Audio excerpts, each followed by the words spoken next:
Good morning, everyone, and welcome to NorthStar Community. So glad to be here with you again for our online service.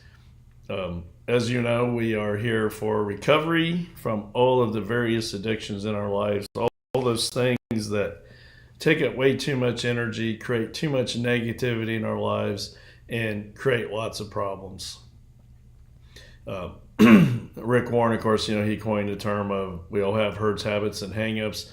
Pretty good way to describe our addictions is that they become too strong and they're based upon the pain of our lives, the pain that we feel about ourselves, the trauma we've experienced, the abandonment we've experienced, all add up to reasons why we become addicted. So, as you may recall, again, we break our addictions into three categories. We have substances, we have compulsive behaviors, and we have people addictions. And of course, for many of us, we don't have just one of those. We have two of them or three of them, and they all collide together. If I'm compulsively behaving, if I can't stop myself from doing destructive behaviors, 2 or 3 hours a night or more, pretty good chance I'm messing up my relationships. And then there's a pretty good chance I'm going to turn to substances to help me get through all that. So here's the deal. Quit judging yourself for it so much. You got to take responsibility. You got to change some things. But you're not an addict because you want to be. You're not living addictively because it's what you chose to be. It's like I always say, there's a pretty good chance that when you were 7 years old at Christmas time, you weren't sitting on him that your goal was to become an addict. So our addictions come from the pain, the hurt, the trauma of our lives. Once we understand that, then we can do something about this. And I agree with some of the things I've read. I've heard a couple of psychiatrists who are trying to get people to become more aware of this, that if we can take care of the trauma, the past traumas in our life, we can move on. I think about all the diagnoses out there I hear about: oppositional defiant disorder, ADHD, all these things. Certainly some of them are legit. But if you took away the trauma piece and the abandonment piece in your lives, don't you think a lot of that would be less profound and less destructive and less strong in your life? And so that's why we're here. It's for us to become aware of what's driving us to be addictive. And if you're watching this, I assume you're at some form of recovery now. Let's be honest, some of the stuff that we've done, said, thought is insane. But when we're addicted, it makes sense. The stuff we do to keep our addiction alive is really about the stuff we do to avoid the pain in our lives. So again, we always like to use the definition of habitual behavior to avoid pain as a description of addiction, because there's so much pain in our lives, we just don't want to face it. It's hard.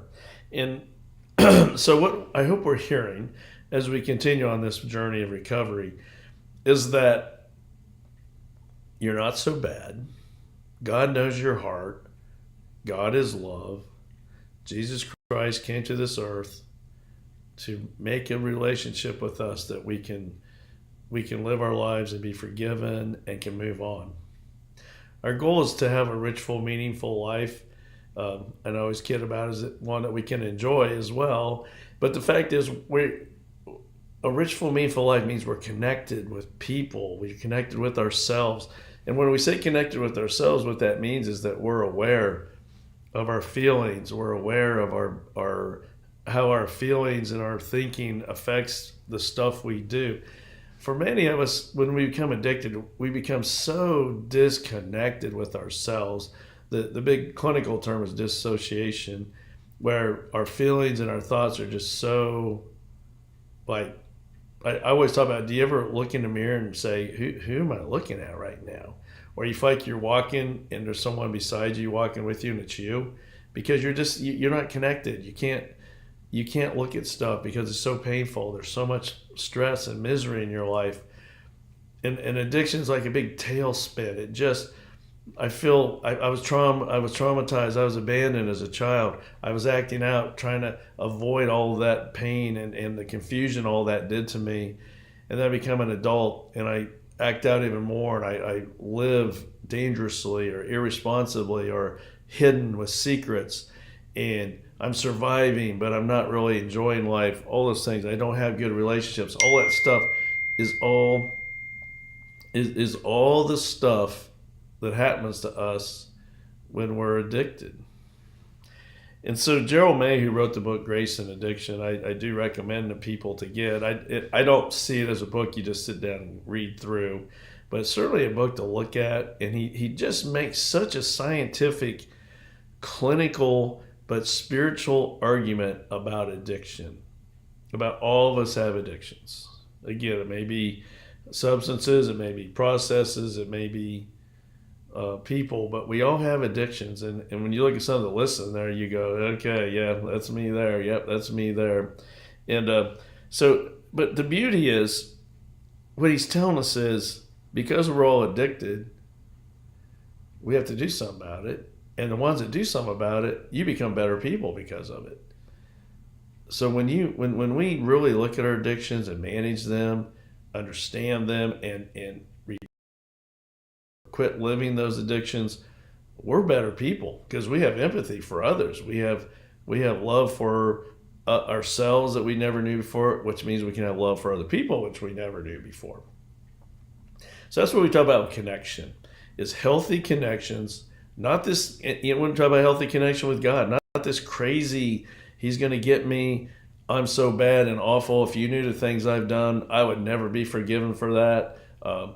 I was treated badly in church. I mean, we can go on and on with all the things that keep us from being connected, and for good reasons at times. And I apologize to all you out there who have been harmed by well-meaning Christians who have harmed you with their judgment and their meanness and all hypocrisy. But the fact is, they're addicted too. That's the point. And again, when you read the Gospels, which is the stories about Jesus when he was here, he was constantly battling the church people who knew everything. They got lost in the rules and the regulations, and they forgot about love, and they forgot about connection. They forgot about grace. So Jesus came and said to everybody, this is grace, this is love, I'm here. And he hung with the troubled, who were the outcasts. That's what he did, because that's the love he had, because he knew our hearts. He gets past our behaviors. God is love. His goal in life is not to condemn us. His goal in life is to commune with us, for us to experience his love. And the free will that we have is a double-edged sword. We can.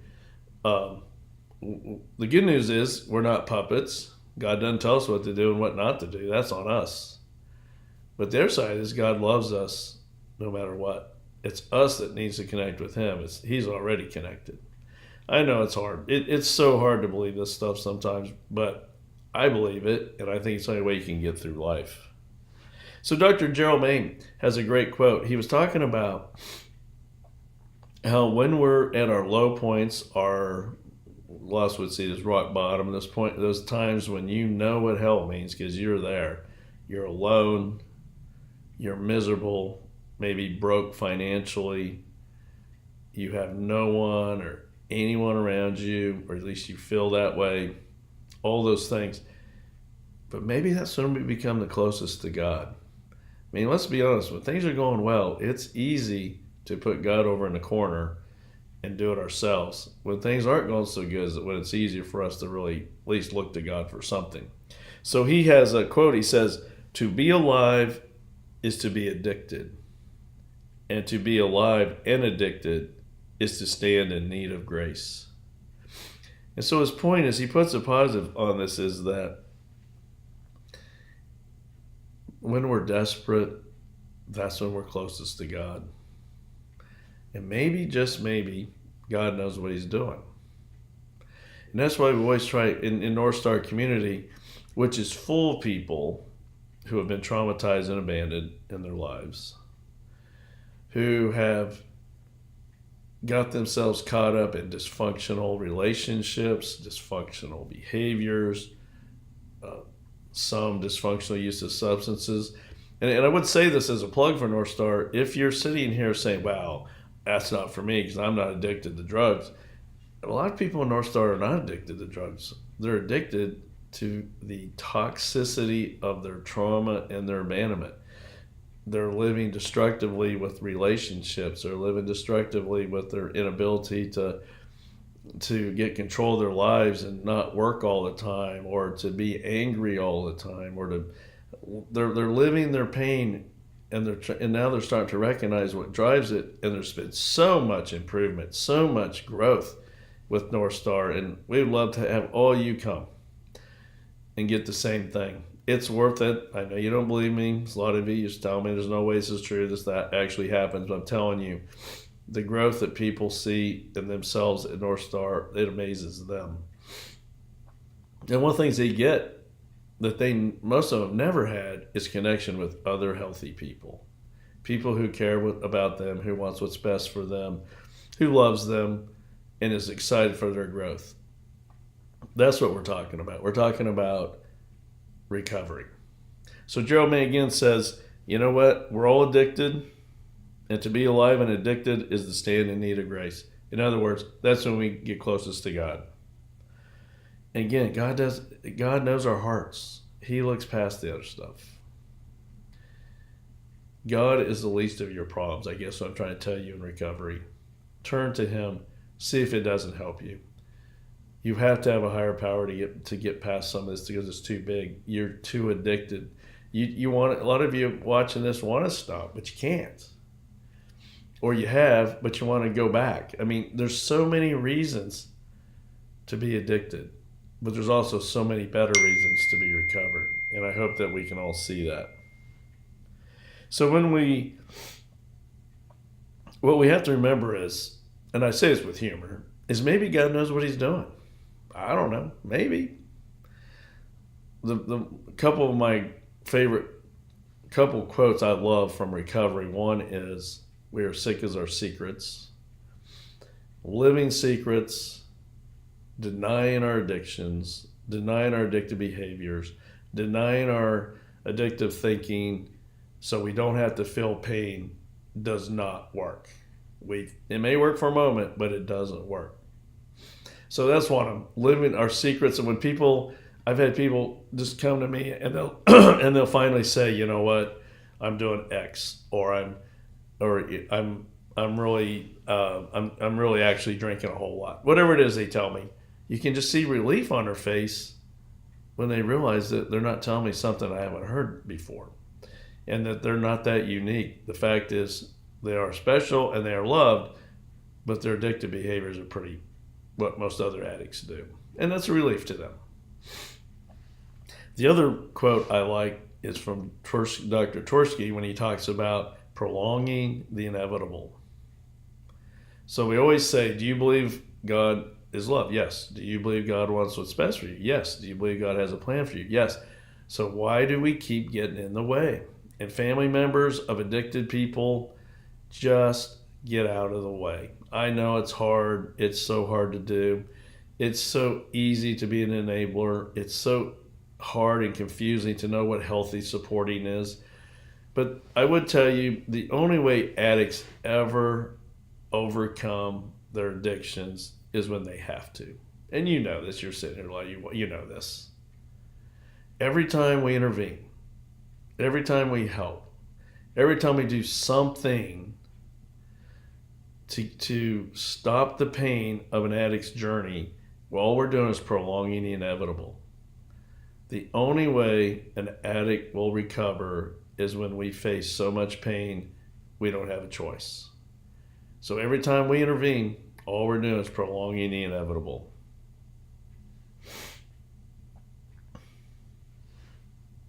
I hope that all of us in here can understand what I'm saying, because addiction's terrible. What it does to us, what it does to our loved ones is terrible. And the only way you can get better is through pain. And I know that's such a hard remedy, but it's true. You know, I like Russell Brand's quote. He says, addiction starts with pain and addiction ends in pain. We become addicted because of all the pain we've experienced, the self-loathing we have for ourselves, the confused, despicable view of ourselves, completely based on a myth that we are not valuable and worthy. And then the only way we can get to where we start seeing ourselves as valuable and worthy and not living addictively is through pain. Dr. Tversky calls rock bottom the law of human gravity, which I think is a better way of looking at rock bottom.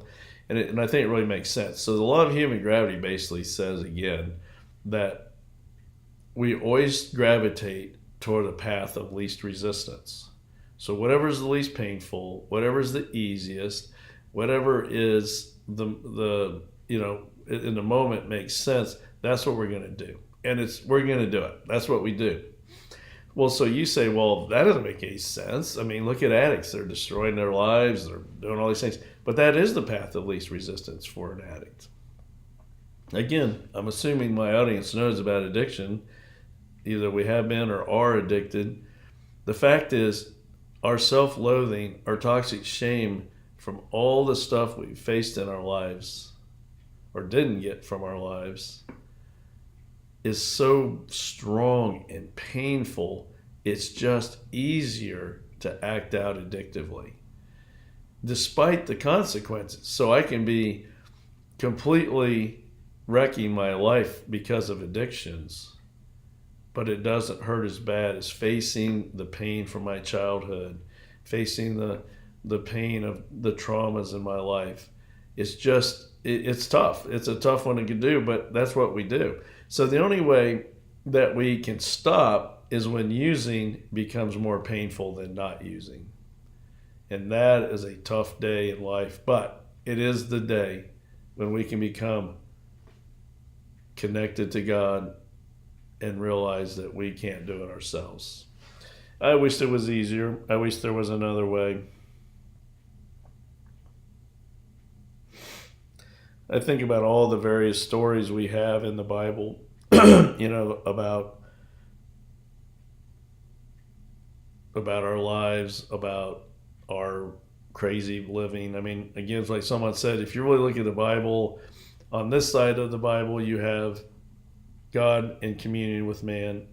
And then on the other side, you have at the end, God coming back and being in communion with man. Everything in the middle is about us screwing things up, us not behaving, us not living correctly, Jesus coming and trying to right things. That didn't go well. It did, but in the short term, we crucified him. I don't know what to say. We murdered our own Messiah. But the beauty is our Messiah is here today, alive and well. And so I hope that we can, for you that didn't grow up in the church, the Bible can be pretty confusing. I'm not telling you what to do here, but I think the King James Version is very confusing if you haven't grown up in the church. If you ever, I use the Message Bible all the time. I like it the best. The New International Version is good. Both of those are good and much more contemporary language that we would know. But the Bible is full of stories about how God does not waste anything. The Bible is full of God's redemptive love. Yes, it is also full of a strong judgmental God, but it's also full of God's love. And all of the stuff he did that we may see as judgmental was based on the idea of creating pain in our lives so that we would come back and be spiritually sound and healthy. You think about, I don't know I assume most of you know the story of Adam and Eve, but basically I will really narrow it down to talk about addictive behaviors. So here we are, Garden of Eden, perfect, weather's perfect. I assume no mosquitoes biting you. You don't even have to work for food. It's just a perfect life. Everything's great. So God says, you can do whatever you want. Don't eat from the tree right over there. And of course, you know what we did. We ate from the tree, right? And then, they get seduced by the dark force, Satan, however you want to look at it. Tells you all these things. And really what he's telling them is, you are God yourself. So what do you listen to God for? You're God. You can do whatever you want. Not going to hurt you. And so, of course, they do it. And then, of course, then they try to lie about it. Again, none of us know that one. And we try to hide it. Talk about sick as our secrets, right? Well, then finally God says, nope, I got you. I know what you did. You can try to tell me what you want. So basically, he kicked them out of the Garden of Eden. And we can look at that as, mean and all that. The fact is, God knew that if they stayed in the Garden of Eden, they would never grow. They would be addictive. They would never do the things they needed to do. And addiction, one of his quotes is, addiction's empty and idolatrous wasteland is transformed by grace in the garden. When God did not kill them, he moved them out and he had them live their lives around his grace. So maybe we can see today is addiction, as bad as it is, as much as it wrecks lives, I hope we understand addiction is based, what it's coming from. It's based on emotional pain that we have faced in our lives and physical pain for some of you. But our addictions are a result of our confused, traumatic, abandoned childhood, most of us. We do using, living compulsively, creating broken relationships because that's what we know. And we do all this stuff because what we're trying to do is we're trying to avoid the pain. And maybe if we could if that's why the power of God is so important, because if we really do believe in a higher power, we can turn that pain over to him. We can let God take over that part. And then we can work on getting better. We can work on connecting with other people. We can work on finding ways for ourselves to be connected spiritually, emotionally, physically, so that we can have a rich, full, meaningful life based on God, based on his love for us, not being addictive, not being addicted, all those things. So I hope you can buy grace. God's grace is, all you gotta do is ask. That's all you gotta do. You'll probably screw it up. You'll do things to harm yourself. You'll do things to be addictive. Because we do that in recovery. We do relapse. But God's love never goes away. God's love is always there. And it's really the only way you can recover is to believe that. So I hope that your place to go, God's unwavering love is always there. And I'm hoping that you're here listening. So obviously you're in recovery at some level. Keep going. It's worth it. For either further down the road, it's worth it, but it's still hard. There's never where recovery doesn't require recovery, for lack of a better way of saying it. But what a much better life. In case you ever start missing the old days, just remember the terror, the loathing, the self-hatred, the aloneness, all those things. We don't want that. We want a life where you can actually have connection, where you can have love, where you can have faith and hope.